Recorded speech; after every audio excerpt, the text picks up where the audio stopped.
Good morning, everyone. Today we are going to start the next topic, power.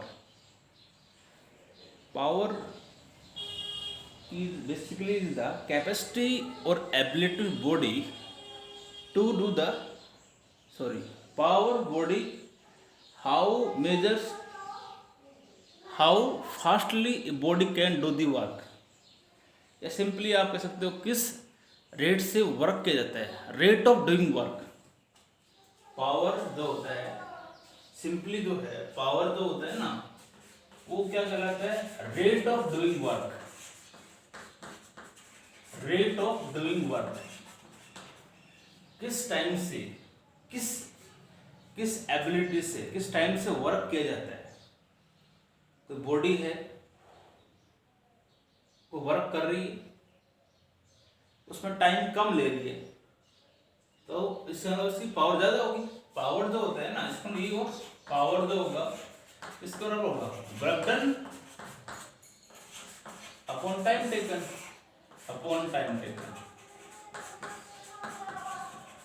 जो भी working किया जा रहा है उसमें टाइम कितना लग रहा है, तो सीधी सी बात, power is inversely proportional to the time. Time body कर, कोई वर्क कोई बॉडी कर रही है, उसमें टाइम कम ले रही है, तो उसकी पावर क्या होगी, ज्यादा। क्यों, और पावर टाइम ज्यादा ले रहा है तो पावर कम हो जाएगी, उल्टा हो जाएगा। तो simply we can say that power person और machine is defined as the rate of doing work. किसी बॉडी की, किसी मशीन की पावर यदि आपको निकालनी है, तो उसका मतलब क्या हुआ, वो मशीन या बॉडी किस रेट से, किस टाइम से वर्क कर रही है। जितना ज्यादा टाइम वर्क करने में टाइम कम लेगी बॉडी, वर्क करने में टाइम जो है कम लग रहा है, मान लो कोई वर्क कर रही है बॉडी, तो उसमें टाइम कम लग रहा है, तो और क्या होगी, उसकी ज्यादा हो जाएगी। ठीक है, तो सिंपल सी बात कर सकते हैं, power body, power of a body measures, power body measures how fast a body, how fast a body can do the work, how fast a body can do the work। तो body कितना fastly आपकी work कर रही है, वो power को बताएगा। जितना ज़्यादा फास्टली वर्क करेगी बॉडी, उसकी पावर उस मशीन की, उस बॉडी की क्या होगी, उतनी ही आपकी ज़्यादा होती है। सपोज हम ये मान रहे हैं, if dw be the, if dw be the small amount of work is done, small amount of, if dw be the small amount of work is done in time dt, dt time में work done कितना हो रहा है, dw हो रहा है, तो एक पर्टिकुलर टाइम के ऊपर उसकी पावर जो है वो क्या होगी, dw by dt। ये तो है वर्क डन कितना हुआ, dw, टाइम क्या ले रहा है, dt, तो उस केस में पावर ये होगी। And you know that dw जो होता है, ये होता है फोर्स इनटू डिस्प्लेसमेंट। इसको स्मॉल वर्क डन है तो डिस्प्लेसमेंट भी स्मॉल ही होगा, इसको यहां पुट कर दो, तो पावर जो है बराबर किसकी आएगी, F vector dot ds vector by dt, और डिस्प्लेसमेंट पर time is called velocity.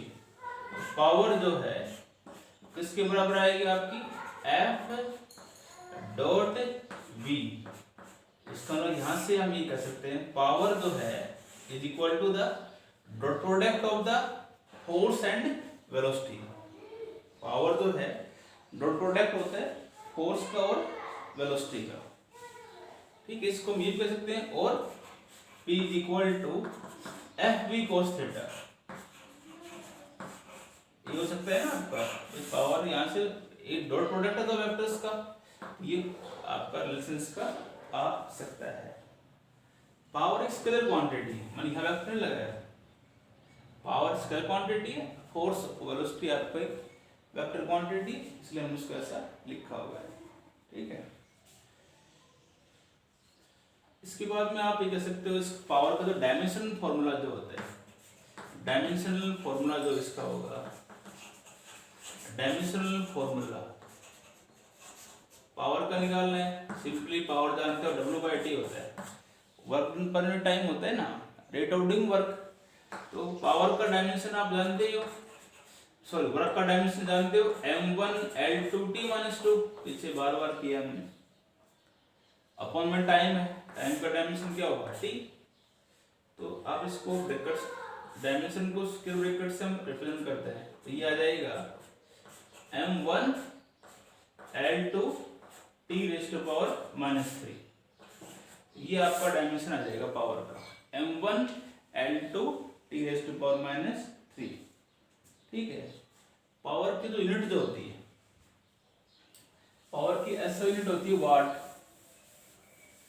Power की SI यूनिट क्या होती है, वाट।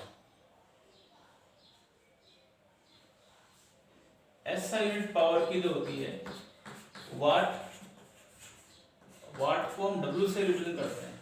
इसकी बड़ी यूनिट्स जो होती है पावर की, बिगर यूनिट्स जो होती है पावर की, वो आपकी kilowatt. 1 kilowatt is equal to 10⁻³ watt. Megawatt, 1 megawatt is equal to 10⁶ watt. और जो कॉमर्शियल यूनिट जो होती है, कॉमर्शियल यूनिट जो होती है पावर की, वो होती है horsepower. Horsepower, 1 horsepower is equal to होता है 746 वाट। 746 वाट के बराबर होता है। एक हॉर्स पावर में इतने वाट होते हैं। यदि आपको 1 वाट डिफाइन करना है, 1 वाट यदि आपको डिफाइन करना है, तो लिसन आप जानते हो P इज इक्वल टू होता है W/T। पावर की यूनिट वाट, ये वाट है, ठीक है नी, वाट का सिंबल, ये वर्क डन है। ठीक है। पावर की यूनिट वाट, वर्क की यूनिट आप जानते हैं, SI यूनिट की बात कर रहे हैं हम, वर्क की यूनिट जूल, और टाइम की यूनिट क्या होती है, सेकंड। टाइम की यूनिट होती है सेकंड। तो यहां से हम इसको यही कह सकते हैं, पावर जो है किसी बॉडी की, किसी मशीन की 1 वाट कब होगी, if it can do 1 joule of work in the time of 1 second. किसी बॉडी की, किसी मशीन की पावर जो है 1 वाट जो है वो कब होगी, जब if the power body is set to 1 watt if it can do 1 joule of work in the time of 1 second. कोई बॉडी जो है वर्क डन 1 सेकेंड में, वर्क डन कितना कर रही हूँ, 1 जूल। किसी बॉडी के द्वारा 1 सेकेंड के अंदर वर्क डन होना चाहिए आपका 1 जूल। तो पावर जो है वो आपकी क्या आएगी, 1 वाट के बराबर आपकी आएगी। ठीक है। तो ये था इसके बारे में, सिंपल है, 9th क्लास के अंदर पढ़ा था, वही मैंने बताया, ज़्यादा इसमें है नहीं, अपने सिलेबस में यही है। ठीक है। नेक्स्ट इसके अंदर आता है एनर्जी। एनर्जी जो होता है, energy is the capacity, energy the capacity और एबिलिटी, एनर्जी द कैपेसिटी और ability of a body,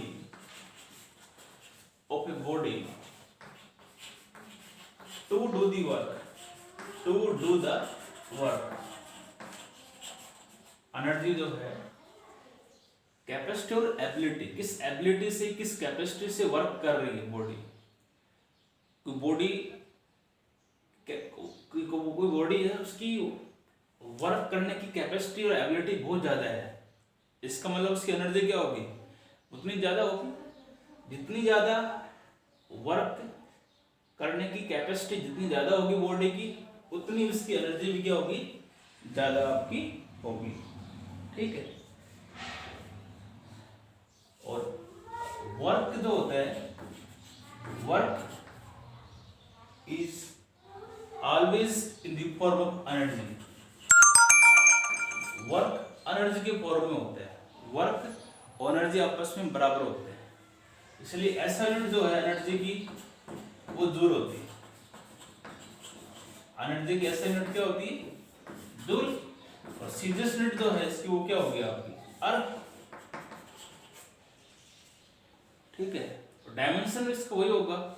dimension यदि आपको एनर्जी का निकालना है, डायमेंशन एनर्जी का जो है वो सेम वर्क के बराबर ही आएगा, m1L2T-2 वही आएगा। कुछ प्रैक्टिकल यूनिट्स भी होती है एनर्जी की, कुछ प्रैक्टिकल यूनिट्स भी होती है। Some practical units, some practical units of energy, some practical units of energy. Energy की कुछ प्रैक्टिकल यूनिट्स भी होती है, जैसे आपका हो गया कैलोरी हो गया। 1 कैलोरी इज इक्वल टू होता है 4.2 जूल। ये एक प्रैक्टिकल यूनिट है एनर्जी की। एनर्जी की यूनिट किलोवाट आवर भी होती है। किलोवाट आवर, किलोवाट आवर जो है इसकी, this is a commercial unit, इसको आप कह सकते हो कमर्शियल यूनिट होती है। कमर्शियल यूनिट 1 किलोवाट जो 1 किलोवाट आवर जो होता है इसको हम kWh से लिखते हैं। 1 किलोवाट आवर जो होता है उसमें 3.6 इंटू 10⁶ जूल होता है। 1 किलोवाट आवर जो है एनर्जी की कमर्शियल यूनिट है। इसके अलावा इलेक्ट्रॉन वोल्ट, 1 इलेक्ट्रॉन वोल्ट, इसको हम ईवी से लिखते हैं। 1 electron volt is equal to जो होते हैं ना, ये बराबर होते हैं 1.6 इंटू 10⁻⁻19 जूल। 1 इलेक्ट्रॉन वोल्ट एक एनर्जी की यूनिट होती है। एक इलेक्ट्रॉन वोल्ट में आपका इतना जूल होता है। मानो मेगा इलेक्ट्रॉन वोल्ट आ जाए, 1 mega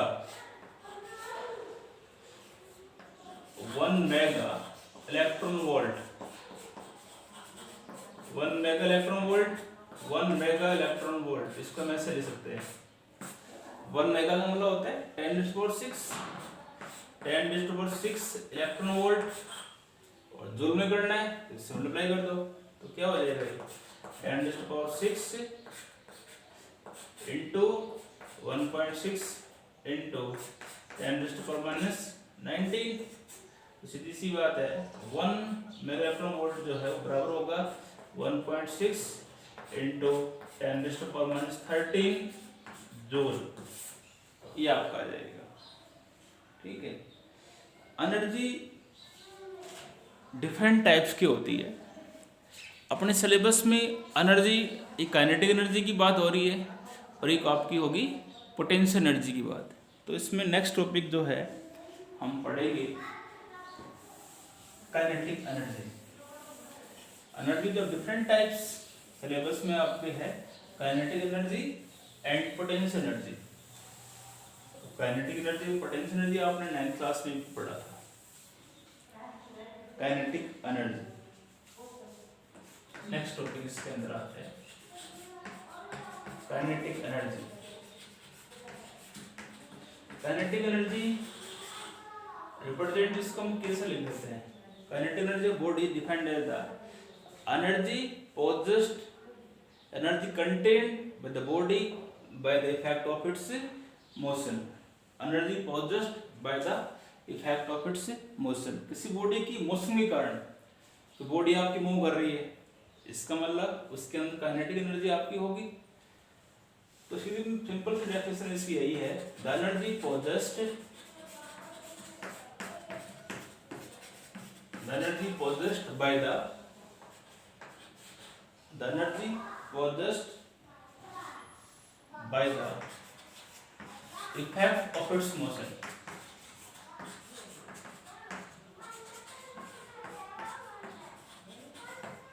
energy possessed by the body by the effect of its motion। ठीक है, मोशन के कारण जो एनर्जी जो होती है ना, तो बॉडी मूव कर रही है, तो इसके मोशन के कारण जो एनर्जी जो है उसको हम काइनेटिक एनर्जी बोलते हैं। फॉर एग्जांपल आपने पढ़े होंगे एग्जांपल्स काइनेटिक एनर्जी की पढ़ा होगा। A blade fired from a gun, a blade fired from a gun,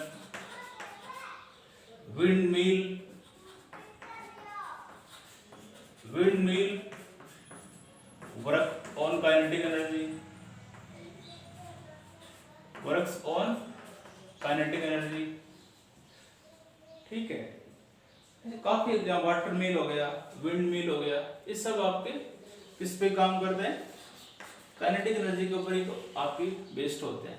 kinetic energy for body is defined as the energy possessed by the body by the effect of its motion। ठीक है,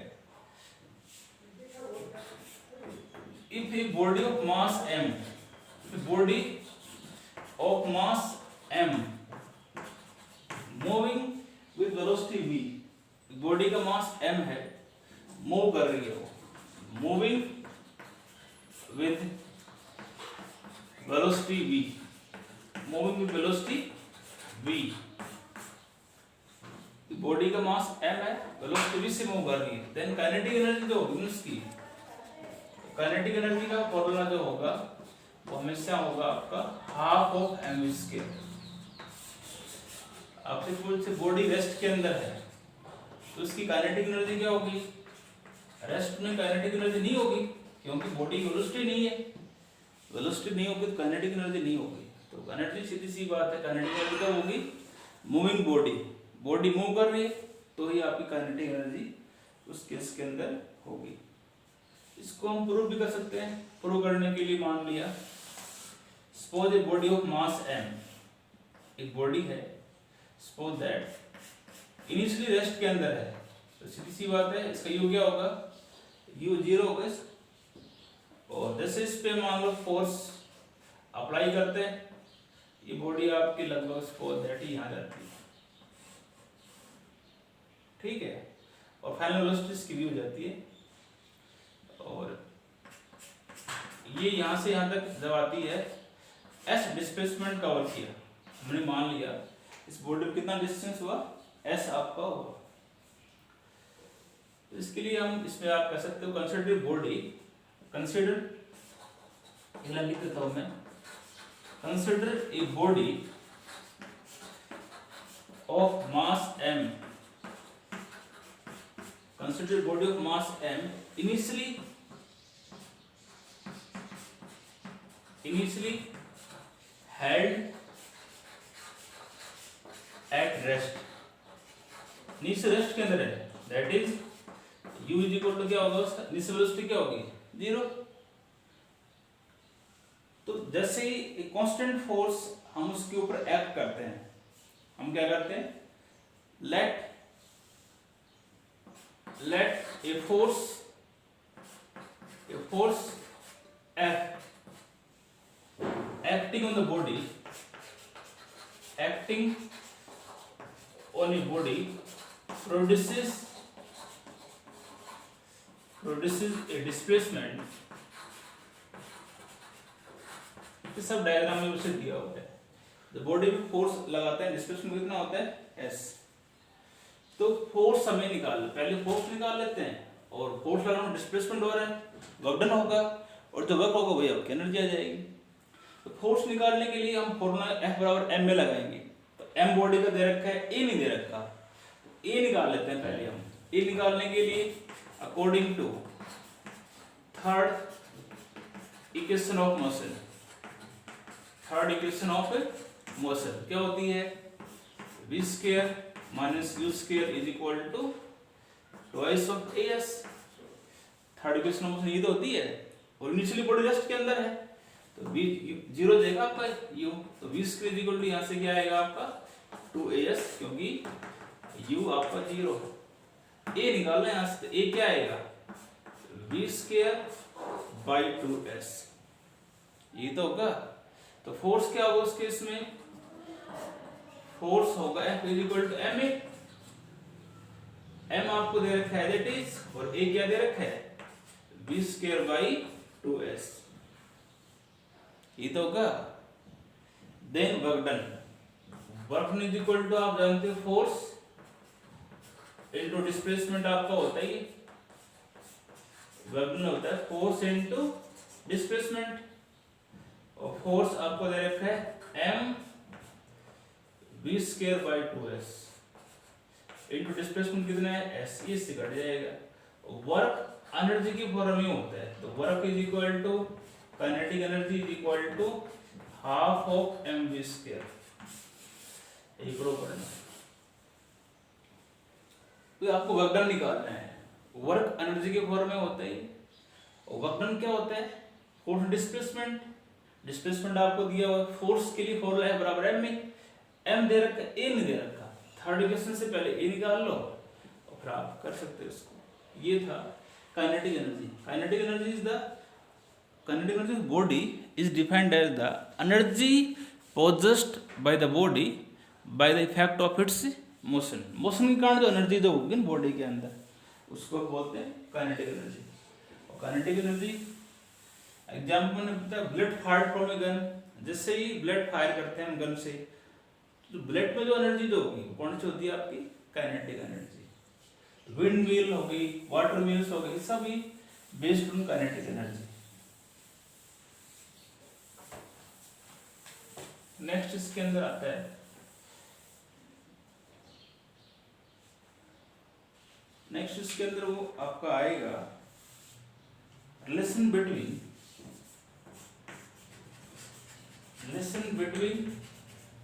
kinetic energy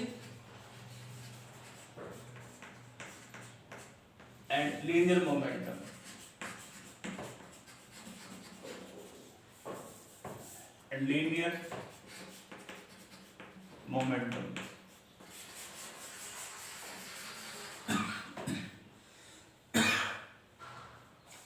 kinetic energy और linear momentum में आपको relation निकालना है। तो मान लीजिए suppose that let m is equal to mass of the body, m क्या है मास ऑफ बॉडी, और v जो है ये हमने मान लिया velocity of the body. v क्या हो गया velocity of body. Linear momentum क्या होगा, linear momentum is equal to the product of mass into velocity, m भी हो जाएगा। और लीनियर मोमेंटम को हम p से लिखते हैं, p इज इक्वल टू क्या होगा इसका m भी आपका हो जाएगा। काइनेटिक एनर्जी क्या होगी बॉडी की, kinetic energy of the body half m square, half of m square. हमें निकालना है एक रिलेशन काइनेटिक एनर्जी और लीनियर मोमेंटम। मतलब ये हुआ एक ऐसी इक्वेशन हम ड्राइव करेंगे जिसमें दोनों टर्म्स हो, काइनेटिक एनर्जी भी होगी और मोमेंटम भी आपका होगा, ये हम जानते हैं। तो इसमें आप क्या करो m से मल्टीप्लाई कर दो, नोमिनेटर और डिनोमिनेटर में m से मल्टीप्लाई कर दो, क्या होगा ये kinetic energy is equal to आ जाएगा 1/2 m square v square by m। भाई ऊपर भी नोमिनेटर और डिनोमिनेटर में m से मल्टीप्लाई कर दिया, और p is equal to m भी होता है, तो इसका मतलब ये काइनेटिक एनर्जी जो है इसके बराबर आएगा p square by 2m, p square by 2m, ये तो आएगा। ये रिलेशन हो गया काइनेटिक एनर्जी और मोमेंटम, ये रिलेशन हो गया। अब इससे हम कुछ ग्राफ्स ड्रा कर सकते हैं। यदि आपका इसके अंदर मोमेंटम कांस्टेंट हो, यदि मोमेंटम मान लो यहाँ पे आपको कह रहा है कांस्टेंट है इस रिलेशन के अंदर, तो काइनेटिक एनर्जी जो है इनवर्सली प्रोपोर्शनल किसके आएगी, मास के आएगी, ये तो होगा यहाँ से यदि मोमेंटम कांस्टेंट हो। मतलब ये हुआ जितना ज्यादा बॉडी का मास ज्यादा होगा काइनेटिक एनर्जी क्या होगी कम होगी। तो ग्राफ कैसा होगा उसका कर्व बनने का इनवर्स प्रोपोर्शनल हो गया। तो इधर तो आपका आ जाएगा एक्स एक्सिस हो गया, ये हमने मान लिया इसका वाई एक्सिस, काइनेटिक एनर्जी ले लिया, और इधर मास हो गया। जितना ज्यादा मास होगा उतना काइनेटिक एनर्जी कम होगी। ग्राफ कर्व ऐसे बनेगा, जितना मास बढ़ रहा है धीरे धीरे काइनेटिक एनर्जी क्या हो रही है आपकी, काइनेटिक एनर्जी क्या हो रही है कम हो रही है। इस केस के लिए ग्राफ था ये जब मोमेंटम आपका क्या है कांस्टेंट एरिया आपको दिया हुआ है, ठीक है। दूसरे केस में यदि हम कहते हैं यदि काइनेटिक एनर्जी कांस्टेंट हो। सेकंड केस में हम कह रहे हैं इफ, यदि फर्स्ट केस था इसका ये, सेकंड केस में हम कह रहे हैं यदि काइनेटिक एनर्जी जो है वो कांस्टेंट हो, काइनेटिक एनर्जी क्या हो, कांस्टेंट हो, तो यहां से हम कह सकते हैं P जो है p²/2m is equal to constant. P जो है p²/2m और P जो है प्रोपोर्शनल किसका होगा, √m के होगा।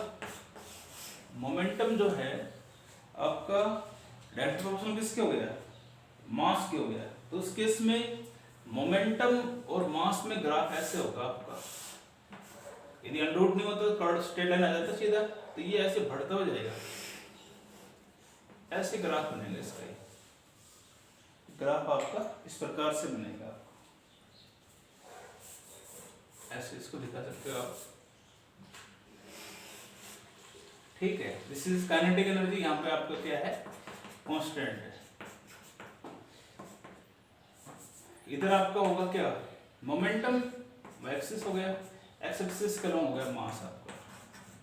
थर्ड केस की हम बात करते हैं, तीसरे केस में आपको भी काइनेटिक एनर्जी हो गया यदि मास कांस्टेंट है, यदि m जो है मास जो है बॉडी का वो कांस्टेंट हो, तो उस केस में kinetic energy is equal to p²। तो p जो है प्रोपोर्शनल किसके होगा, रूट ऑफ काइनेटिक एनर्जी। इस केस में आपका मोमेंटम जो है प्रोपोर्शनल किसके आएगा, आपका काइनेटिक एनर्जी आएगा। किस केस के अंदर है, जब बॉडी का मास आपका क्या है, कांस्टेंट है। तो ग्राफ जो है इस केस में ऐसे बनेगा, अलग कंडीशंस में ग्राफ मैं ड्रा कर रहा हूँ। एक्स एक्सिस हो गया, तो एक्सिस हो गया, इधर पर मोमेंटम और इधर आपका ही काइनेटिक एनर्जी, ग्राफ ये ऐसे बनेगा। इस केस में m जो है वो आपका कांस्टेंट, m बॉडी का मास जो है वो क्या है, आपका कांस्टेंट है। इस केस में ग्राफ था आपका किस केस के अंदर ही, मोमेंटम के अंदर और काइनेटिक एनर्जी के अंदर। तो काइनेटिक एनर्जी इधर लो आप इसका, तो ये मोमेंटम इधर। ये एक रिलेशन हमने ड्राइव किया था, रिलेशन किस केस में ड्राइव किया था, काइनेटिक एनर्जी और लीनियर मोमेंटम के अंदर। वो बॉडी मान ली, मास ले लिया, उसका वेलोसिटी, मोमेंटम निकाल लिया, काइनेटिक एनर्जी होती है m से मल्टीप्लाई कर दो डिनोमिनेटर में, ये mv होता है p, तो m² v² p² हो जाएगा। एक रिलेशन था, एक ग्राफ हमने ड्रा कर दिया कंडीशन से अकॉर्डिंग, ठीक है। बाकी टॉपिक्स जो है इसके हम कल करेंगे। यहाँ तक नोट्स बनाओ और उसकी तैयारी करो। थैंक्स।